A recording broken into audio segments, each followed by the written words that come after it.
Assalamu alaikum warahmatullahi wabarakatuh.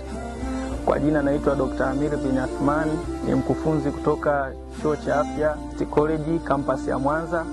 Kwa niaba ya uongozi wa chuo, kwanza kabisa napenda kumshukuru Mwenyezi Mungu kwa kutuwezesha kuweza kufikia ndani ya mwezi mtukufu wa Ramadhani na bado inaendelea. Bila kusahau, napenda kushukuru uongozi kwa kuendelea kufuturisha umma wa Kiislamu unaopatikana katika chuo hiki cha St. College campus ya Mwanza. Pia nitoe mwaliko au kuwapa taarifa wale waumini wote wa dini ya Kiislamu ambao wanapatikana katika maeneo ya karibu na chuo hiki kuweza kufika hapa St. College na kuweza kupata iftari kwa pamoja.